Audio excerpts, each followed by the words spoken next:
In the U.S., the restaurant, gardening, construction, agriculture, and commercial fishing industries have been traditionally supported by foreign workforce. Without this important labor help, the current economy would be in even worse conditions.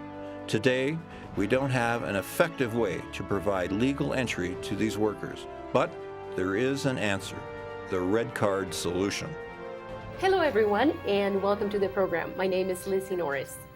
Today we are going to be talking about a highly emotional subject, and that is of course the subject of illegal immigration. But we're also going to be talking about the solution to this problem, and it's called the red card solution. We have invited two very knowledgeable ladies to help us with this subject. One of them is Christine Maston. Christine Maston is a very well-known and respected immigration attorney here in the Colorado area. Welcome to the program, Christine. Thank you, Lizzie. It's great to be here. Pleasure. On the other hand, we have Ms. Helen Krieble. And Helen Krieble is none other than the author of The Red Card Solution. Welcome to the program, Helen. Hello, everyone, and thank you so much for having me, Lizzie. You're welcome. Well, Christine, I'd like to get started by asking you to give us an idea of what's happening today in the area of undocumented workers and employers. Well, at first, I think it's important for us to define what we're talking about. And when we start talking about the red card solution, we're not talking about a green card, we're not talking about permanent resident status, and we're not talking about U.S. citizenship. Those are processes separate from the red card solution. The red card solution is really a solution for undocumented labor. People who are either here in the United States illegally working or those who are outside the United States that would like to come in and work. Currently, our mechanism for doing that is very slow, it's inefficient, and it doesn't encompass all of the positions, all of the occupations for which we can't fill with domestic workers. Yeah, well, I agree. In fact, there was a study done by the Pyramid Group in 2011 that showed that unemployment, the crisis in unemployment right now would be aggravated, would be much worse if it were not for undocumented workers. Not only that, but the studies showed also that if we were to remove all of the undocumented employees from the country, a lot of employers, a lot of businesses would have to close for lack of workers. Yeah, absolutely. There's certainly an economic impact related to this issue. Absolutely. Now, Helen, before we get into the details about the red card and how it works, would you share with us what was it that motivated you to develop this idea? First of all, I'd just like to echo what Christine said because it's so important. Citizenship is the piece that polarizes American citizens amazingly. And what it does is it means that if it's a comprehensive bill and you've got citizenship in it to solve this problem, it will never pass. And so what is important is that poll after poll has showed that American citizens welcome foreign workers if they enter the country according to the rule of law, go through a security check, and have a job so that they're self-supporting. That is just extremely important. It's why we started to work on a solution for this issue. And it works with work permits both for people who are undocumented in the U.S. now and for people who've never been inside our borders. Now, what motivated me is that my workforce, part of it, come to this country as H-2B workers. Mm-hmm. So I deal with visas all the time. Mm-hmm. Once, a few years ago, it used to be fairly routine to get these visas, but the regulations and restrictions got so heavy I couldn't get them anymore. And so this year I didn't get work visas. My entire highly trained crew arrived at my doorstep, having come across that border illegally, risking their lives on the day when I needed them. And with a big smile, they said, Helen, I'm here. We can't wait to get to work. And I couldn't hire them because I could go to jail. And it broke my heart, and it made me cry. Another time in the mid-90s, I was raided, I guess you'd say, by the INS. And it was the black helicopters in the sky. It was the screaming police cars closing off our entrances. Big black van pulls in. Cops jump out with clubs and How horrible. snarling dogs and leg chains. They found 3 people amongst all my subcontractors, not hired by me, but I'm responsible if I hire a subcontractor Sure. who has hired undocumented workers. And I have never seen such an awful thing in my life. They got 3 people out of many tens of workers, but they leg chained them and threw them into that van. I said to myself, is this Germany? Do we deal in Gestapo methods in the United States? It makes you wonder, doesn't it? Oh, yeah. it was just appalling. And that was very, very motivating for me as to what I didn't want to see happen. So I resolved, I am going to do whatever I can to solve this problem. I will get engaged. And I started to think about it, what policy could work. And that's where I came from. And we are all very glad that you did. Now, Christine, in your situation as an immigration attorney, I'm sure that you have your own share of frustrations every day looking at all these cases and all the complexities of the current system. Can you share with us some of that? Sure. I get a lot of phone calls from U.S. employers asking me, how do I get papers for my workers who are detailing cars or are washing cars, or those kinds of industries, even cooks. And I basically have to tell them that there's no catch-all work permit category, and you really need to fit inside of one of the existing visa categories, which are incredibly restrictive, incredibly expensive, and time-consuming for an employer to obtain. So there are employers out there looking for legal workers, and they're not filling these positions. They're unable to fill these positions with the domestic workforce. So what I like about the red card solution is it would take away a lot of the alphabet soup of the current immigration laws, the L's, the H's, the O's. We're just going to have one work permit system that will allow the market to dictate what skills are needed, what kinds of workers are needed, and then provide a low-cost, efficient solution to obtain foreign workers. Yeah, and I think that's key, that point, the fact that it's market-driven versus it's just having to fill a certain number of visas or a quota. And I think this is the perfect time to have Helen explain to us how the red card would work. Well, the red card was obviously created to solve the crisis between employers who are suffering enormously also because they can't get the labor they need to keep their doors open, and undocumented workers in the United States who live a sub-possible life, and people wanting to come in from the outside. So this addresses all of those pieces. The first piece of our solution is to have government licensed private employment agencies issue the visas. We say they have to be located outside of the United States for rule of law. And because they're private employment agencies, they make it's profit is what interests them. So they want to move people who would like to be documented correctly as quickly as possible, as efficiently as possible, because that's how they make their profit. So you're not dealing with government employees who are not incentivized to get 100 people through instead of 1. It changes the whole process, and it makes it so regular that you don't have to be afraid of bureaucrats giving you a difficult time. And secondly, there are no quotas.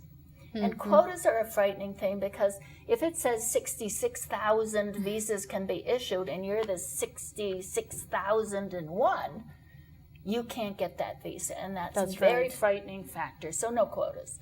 Then it's the fact that an employment agency would create a transparent, real database so that all of us employers could post the jobs that we have, what they are, what qualifications we're looking for, what salaries we will pay. Totally transparent. And a worker can do the same thing. I would like to come into the United States. These are my skills. This is where I'd like to go. This is the kind of job I'm looking for. Employment agencies are masters at making the matches. That's what they do. That's right. It's their job. That's right. So they would make matches between the employers and potential employees. At that point, the foreign worker would make an appointment with the agency, go to the agency, get photographed, fingerprinted. They send that through a security check, and then they'd be issued our famous red card, this card, and which can be done easily in 48 hours and costs $5. This is not an expensive card. So that card would be issued, and either the worker inside the United States who went outside of the borders to come in legally according to the laws of the United States, or a foreign worker who's never been here can be on their way in that 48 hours. It's extremely easy and transparent. And at that point, when they have a red card, they must be treated by the law as an American worker. So there's no subclass, there's no special things. I tell you one thing, people are going to love that one right there. That there's going to be an equality of treatment for them. There's no second-class citizen or none of that. They will be entitled to the same benefits and rights as any other American worker. I think that's very valuable, except right citizenship. There. Except for the citizenship. But the truth is, Helen, if you don't mind me interrupting, that most of these workers, and you know this, are interested only in coming here to work. Most of these workers are not interested in citizenship, and that is the reality. So you're addressing that issue, I think, beautifully. Absolutely. Yeah. So after the person has their red card, they will be, by law, treated as a normal American worker, and then what? They can come in and... Yes, I mean, if you're outside the country and haven't been here, truly 48 hours to issue you your red card. And if you're here undocumented, whatever your travel time gets added to it. But it is a quick, simple, workable process.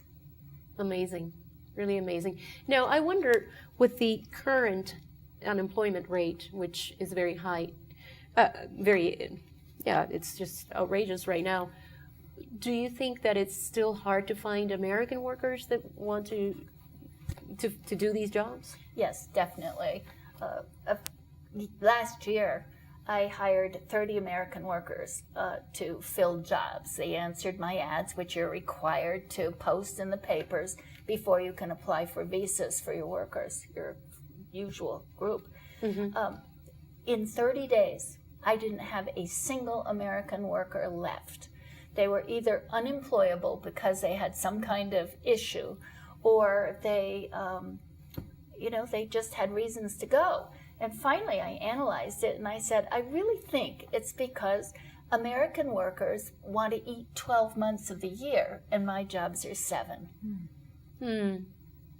So there's a time incentive or disincentive there for the typical American worker. Right, and this is for H-2B workers, and of course, currently there is the alphabet soup of visas. Yeah, you like that, the alphabet soup. Yes. Well, Christine, tell us. I mean, this whole thing sounds wonderful, but from your perspective as an attorney that deals with immigration issues, do you think a lot of people will be hesitant in thinking, well, why would I take this risk if I'm here already working illegally, but I'm here, I'm working?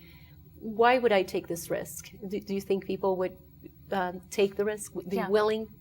I think most people would be willing to leave the country if they had confidence in a system that would allow them to come back to the United States and work here legally. There certainly would have to be some reform to current law and remove a few of the barriers and penalties that are currently enforced against people who have spent too much time here in an undocumented status. But mostly the risk would be posed to people with criminal histories. As Helen mentioned, this program would include an FBI background check.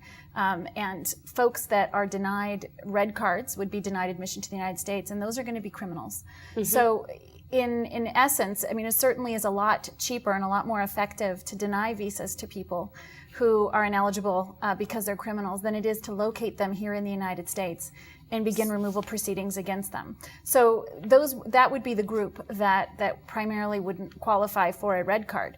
That also frees up resources here domestically in the United States. If someone doesn't have a red card, there's going to be a reason they don't have a red card, and we can use our enforcement dollars in a much much more effective manner, and use it to remove people in the United States. They're going to be much more identifiable, since they would be the folks without a red card or some other kind of immigration status. Well, like Helen was commenting, that it would be a lot harder for these criminals to camouflage, among the good families that are coming here just for work, just to find work. So absolutely, so border security would be enhanced. It would be much more effective. We know from the Bracero program, which was one of the few guest worker programs that we've put into effect, that there were 1 million people apprehended at the border before the Bracero program started. And once it peaked, they went down to 35,000 apprehended at the border. And then when the Bracero program started to go down, it went back up to 1 million people apprehended. Now, this was in the 50s and 60s primarily. But this isn't theory. This is what happened. Exactly. And in recent polls, 76% of American respondents to our poll said they did not believe there could be border security without some sort of guest worker program, so that the people who wanted work would go through a proper process and come through a legal entry point instead of trying to come across the border. And if the red card is in effect, if it's easy for an employer to get a red card worker who absolutely meets their requirements, of course they would hire that person. And if they don't, they're criminals, and we should enforce every law in the books. But the same with people who are in the U.S. undocumented, because it's easy for them to go outside of the border, get properly documented if they haven't committed a crime, and come back in completely legal. So, there's no reason for them to be illegal, and if they are, they're probably criminals, and they need to be arrested. Absolutely. So that would be the answer. Absolutely. But it's too easy. Right now, it's so hard to get legal. And if I have 6 visa workers and they all don't work out, how am I going to get another visa in my 7 months? I can't. No. Exactly. I absolutely can't. It's so impossible. Who am I going to hire? Or am I, as many employers are facing, am I going to close my business? Am I going to cease to grow my business? What am I going to do if I can't get the labor? I think everybody thinks about the poor illegal worker, and that is a tragedy. But it's also a tragedy for the poor American employer who lives in fear. Yeah, that's a good point right there. Yeah, because the tendency is to focus on the worker and all the struggles for the worker. Few of us think about from the employer perspective, and that's also an important part in this whole issue. Both sides of that equation are in serious pain, and that's why we need a solution. That's why the red card is such a good thing. And it's going to insist with enforcement against employers, as Helen mentioned. Right now, most employers who hire undocumented workers hire them because either there's no visa category in existence under our current laws that fit that particular position, or they can't afford the visa process and they can't afford to wait 6 months, 8 months for that foreign worker to arrive. So this would solve that problem. We would be able to provide a fast, cost-effective means by which employers could employ foreign nationals. There would be no excuse at that point to be hiring undocumented workers because we've provided a catch-all category. Absolutely, an effective mechanism, a catch-all category to allow for the employment of foreign workers. Absolutely. Now, Helen, is there a way that anybody can fake the card? I see that it has a little embedded chip here, microchip. Right. It's exactly like your MasterCard or your American Express. People can steal it, but they can't forge it. You don't see any forgeries because if you tamper with that microchip, it self-destructs. So Interesting. They're just So it's very safe, very secure. There's no way to duplicate it, and I think that's really important. I think it's important because people will think, well, what if I lose my card? somebody will steal it and take my identity, and then I will be in serious trouble. So in the case that somebody loses the card, they just have to report it to the agency, and the agency, once it's verified, they issue a new one. You know what happens when you lose your charge card? Well, you call the agency, yeah. It's instantly invalidated, Right. and they send you a new one. And that's exactly what would happen. It would be that red card would be canceled automatically, instantly, and a new one would come for you. Excellent. Now, another question I had that I think it's important is, once the worker has the red card, is he tied to that particular employment or job that he or she applied for? Absolutely not, because he has to be treated by law, according to our plan, just like an American worker. So let's say I have a job. There's somebody down the street that offers me $2 an hour more. Mm-hmm. So I give notice to my employer. Usually people give 2 weeks notice. They don't just walk off the job. Right. I immediately call the employment agency that issued me that card, tell them I've taken this job, and they will then run my information. They've got my photograph and my fingerprints back through a security check to make sure I haven't been involved in criminal activity while I was at this former job. Mm-hmm. And then they would issue you a new card. And because it's so quick to issue, and they would also check up to make sure you have a job. Sure. A new job. Mm-hmm. But then they will reissue it and off you go. It's just, to me, it's absolutely incredible, the efficiency behind this idea. It sounds like, in 48 hours for somebody that is outside the country, and just literally the time that it takes to travel to the border, and then come back legal, come back able to get out of the shadows, right. Come back with the ability to stop being afraid every time you see a policeman. It's really amazing. For H-2B visas, which are the ones I have the most personal knowledge about, you're not allowed to apply more than 120 days in advance, and it often takes 160. Oh, how does dear. that work? I mean, that's bureaucracy at, well, you could use a euphemism, at work, but basically the job is very hard to get done, and the obstacles are just overwhelming. It is so hard, so expensive, you may not end up with them. My heart just goes down to every person who needs to be visaed. It's just too hard. Bless us for having good lawyers who are helping to get it through, but Absolutely. It's hard. Yeah. Now, what happens at the border? What would be the process at the border once the person has their red card? They would come through any legal entry point and probably not be questioned, as I said before. I think they would come through very, very easily. I still remember my general manager, who was Hispanic but a U.S. citizen, going down to help our workers get through the process at the consulate, etc. Mm-hmm. And when he got to the border, and they were all at the entry point because visas, they're legal, right. And the visa people just walked right through the gate. And my worker, my general manager, was detained because they didn't think he could be a U.S. citizen.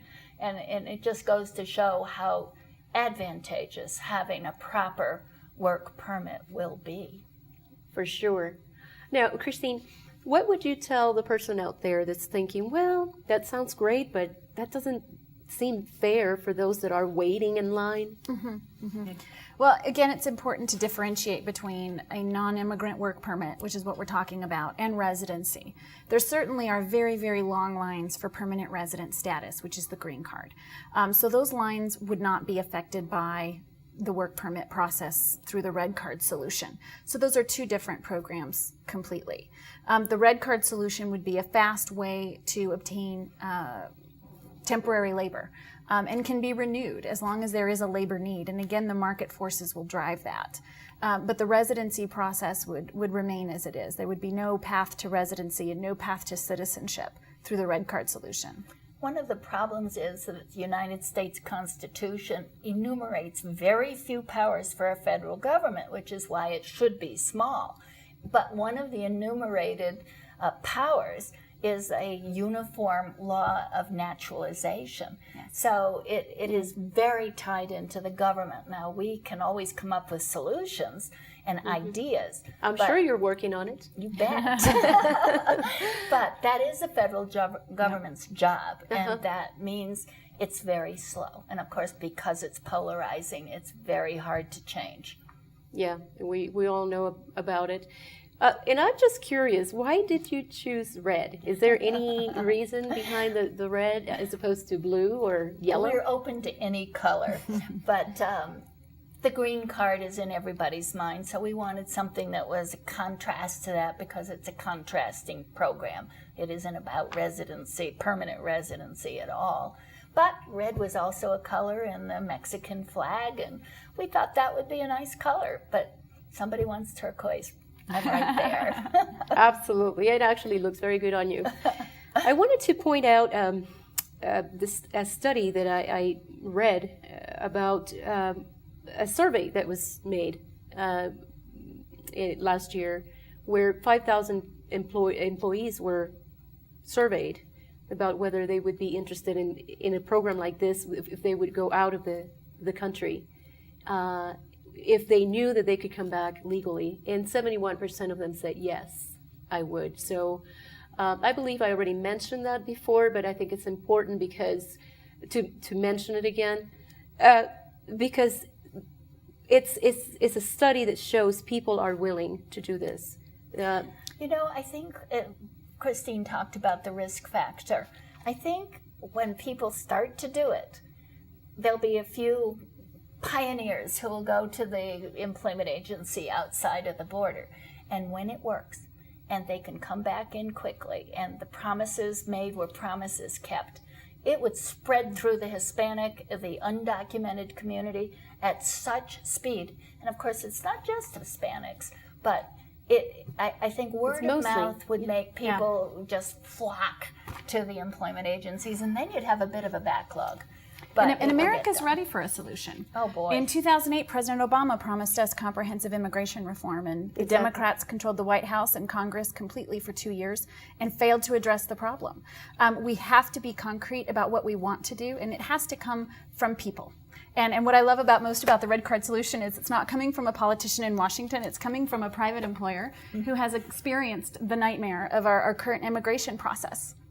That first-hand experience that most politicians, I would say, don't have. Absolutely. And I like the idea of folks leaving the United States. I think it is a good sign to respect the laws that we currently have in force here in the United States. Mm-hmm. And it also, as I mentioned, helps us weed out the folks that we don't want to have in the United States, which would be the criminals.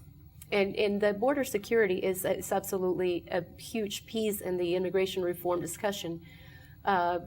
This program will absolutely enhance border security, and it cannot be highlighted enough.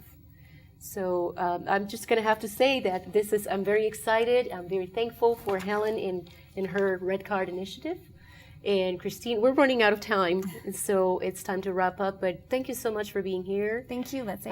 Interesting conversation. And Helen, we cannot thank you enough for devoting so much time into developing this initiative. I'm confident that people will support it. And by the way, what could people do to support it? If people believe in this kind of solution, have a voice and be heard. Talk to the people that you know, talk to your leadership, get them to endorse this, to start talking about it at that level. I'd be so excited to come and talk to any group that would like to have me if my schedule allows, because it's time to stop the conversation of the polarizing, the rhetoric. It's time to get down to brass tacks and do it. That's all the time we have. I want to say that this program was brought to you by the Krieble Foundation.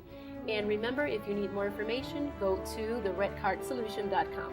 Thank you so much for tuning in, and we'll see you next time.